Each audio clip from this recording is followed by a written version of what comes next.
నమస్తే దోస్తులారా, ఎలా ఉన్నారు? Welcome to our channel. అరే అపర్ణ, ఈరోజు మనకు పార్టీకి వచ్చింది కదా, ఏమొచ్చింది వంటలో? నాకు గులాబ్ జామున్ వచ్చింది. ఎలా చేయాలో తెలుసా నీకు? తెలీదు, చూపిస్తావా Lakshmi? Let's start our video with gulab jamun. Gulab jamun కి కావాల్సిన పదార్థాలు: గులాబ్ జామున్,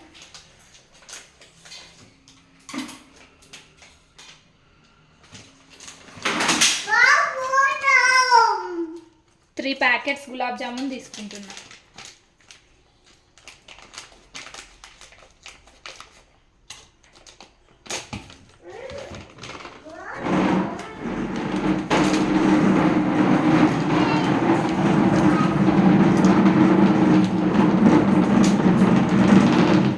మధ్యలో ఇలా డిస్టర్బెన్సెస్ వస్తూ ఉంటాయి. మా చిన్న కొడుకు అట్లా డిస్టర్బ్ చేస్తుంటారు, మీరేం పట్టించుకోవద్దని అనుకుంటున్నాను. ఇట్లా ఉండలు లేకుండా దీన్ని మంచిగా కలుపుకోవాలి.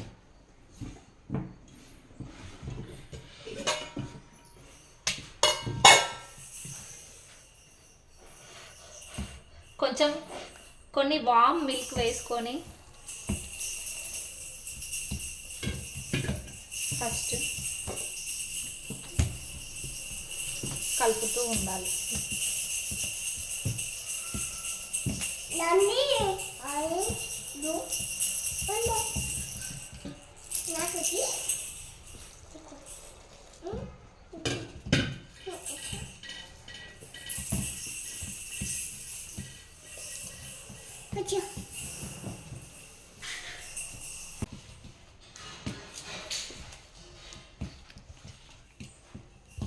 స్మూత్నెస్ కోసం కొంచెం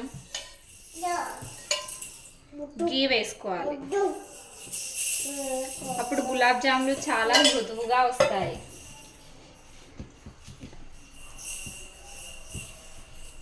మీరు ఇలానే చేసుకుంటారా, గీ వేసుకుంటారా లేదో నాకు కామెంట్ లింక్లో కామెంట్ బాక్స్లో చెప్పండి.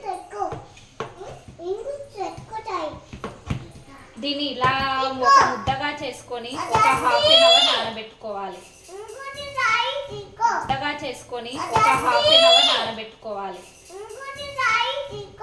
హాఫ్ అన్ అవర్ నానబెట్టుకునే ప్రాసెస్లో మనం ఇక్కడ కడాయి పెట్టుకొని అందులో ఒక 2 బౌల్స్ షుగర్ వేసేసుకుందాం బాగా పట్టుకోవడానికి.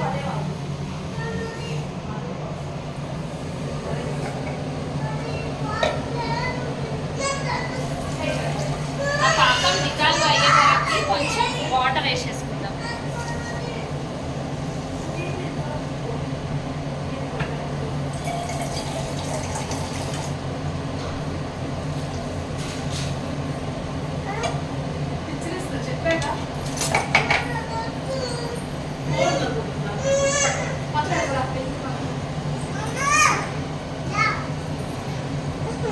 ఇట్లా పాకం డిజాల్వ్ అయ్యే వరకు కలుపుతూనే ఉండాలి.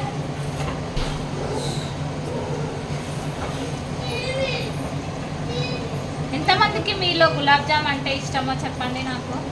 అసలు గులాబ్ జామ్ ఇష్టపడని వాళ్ళు ఉంటారా?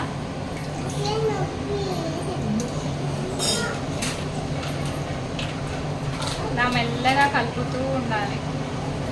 ఇలా కలపడం వల్ల చక్కెర గడ్డగట్టకుండా ఉంటుంది.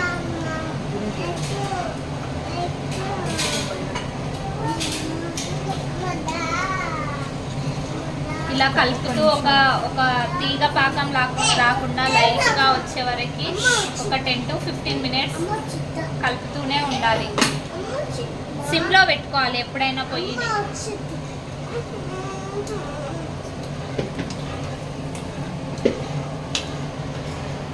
మధ్య మధ్యలో చిన్న బుడ్డి బుడ్డి పిల్లల సౌండ్స్ వినిపిస్తూ ఉంటాయి, కానీ మా వీడియో న్యాచురల్గా ఉండాలని మేము ఎలాంటి ఎడిటింగ్ లేకుండా వాళ్ళ వాయిసే ముద్దు కాబట్టి అట్లానే తీస్తున్నాం, ఇదేమనుకోకండి.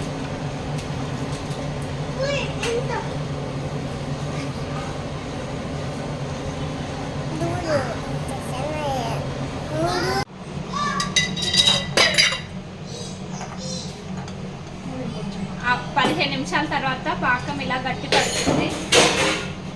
తర్వాత అందులో మనం కొన్ని ఇలాచీలు వేసుకుందాం టేస్ట్ కొరకు. ఇలాచీలు కొద్దిసేపు ఈ పాకంలో ఇట్లా మరగనివ్వాలి, ఒక 2 మినిట్స్ దాకా. ఇట్లా పాకం అయ్యే తర్వాత స్టవ్ ఆఫ్ చేసుకుందాం ఒక 2 నిమిషాల తర్వాత.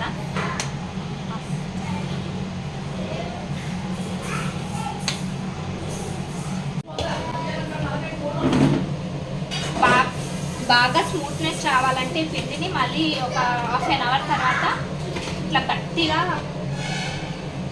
ముద్దగా చేసుకొని బౌల్స్ చేసుకోవాలి.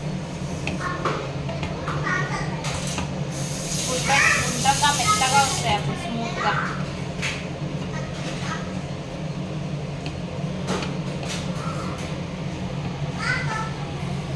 మా లక్ష్మి ఎంతమంది గులాబ్ జాము రౌండ్ గా మంచిగా గుండ్రంగా వస్తాయో చెప్పండి నాకు. కామెంట్ బాక్స్ లో కామెంట్ చేయండి. మనకు కావాల్సిన షేప్స్ లో చేసుకోవచ్చు, కానీ రౌండ్ గా ఉంటే అదొకటి మంచిగా అనిపిస్తుంది కదా మనకు. కడాయి వేడెక్కిన తర్వాత తగినంత ఆయిల్ పోసుకుందాం. ఇష్టమైతే మీరు గీలో కూడా రోస్ట్ చేసుకోవచ్చు. గీలో రోస్ట్ చేసుకుంటే దాని టేస్టే వేరు, కానీ మాకు సరిపడా గీ లేదు, అందుకని మేము ఆయిల్లో రోస్ట్ చేసుకుంటాం. అంతలోపు మా ఫ్రెండ్ అపర్ణ గారు నాకు గుండ్లు తయారు చేయడంలో హెల్ప్ చేస్తారు. చెయ్యపర్ణ గుండ్లు.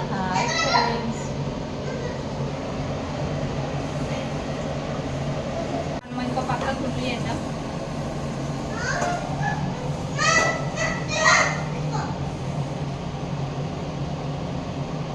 గుండ్లు వేసేటప్పుడు కొంచెం నెయ్యి అద్దుకుంటే చాలా మృదువుగా వస్తాయి గుండ్లు.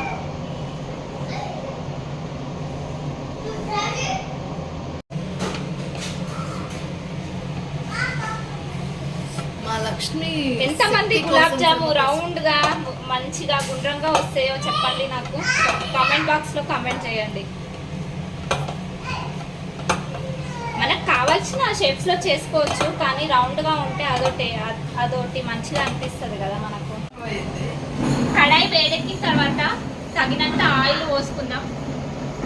ఇష్టమైతే మీరు గీలో కూడా రోస్ట్ చేసుకోవచ్చు. గీలో రోస్ట్ చేసుకుంటే దాని టేస్టే వేరు, కానీ మాకు సరిపడా గీ లేదు, అందుకని మేము ఆయిల్లో రోస్ట్ చేసుకుంటాం. అంతలోపు మా ఫ్రెండ్ అపర్ణ గారు నాకు గుండ్లు తయారు చేయడంలో హెల్ప్ చేస్తారు. చెయ్యపర్ణ గుండ్లు.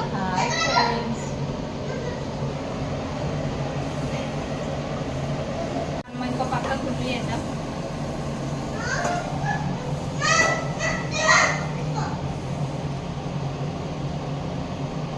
గుండ్లు వేసేటప్పుడు కొంచెం నెయ్యి అద్దుకుంటే చాలా మృదువుగా వస్తాయి గుండ్లు.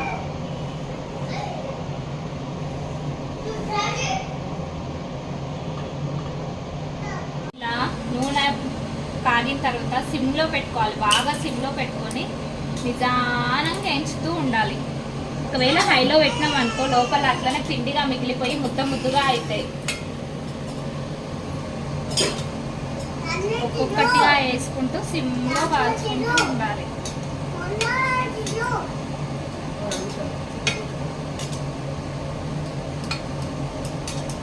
ఏంద్రా బాబు మాకు గోల ఈ పిల్లల గోల అని అనుకోకండి. పిల్లలు చాలా ముద్దుగా ఉంటుంది కదండి, ముద్దు మాటలు మాట్లాడుతుంటే. వాళ్ళ వీడియో తర్వాత మనం ఈ వీడియో చూసుకున్నా వాళ్ళ మాటలు గుర్తొస్తూ ఉంటాయి. అప్పుడు నేను అలా చేసినప్పుడు నా పిల్లలు ఇక్కడ వెనకాల నుంచి ఇలా నన్ను డిస్టర్బ్ చేస్తుంటే మంచిగా అనిపిస్తుంది. ఒక ఫీలింగ్ ఎవరు చెప్పలేరు.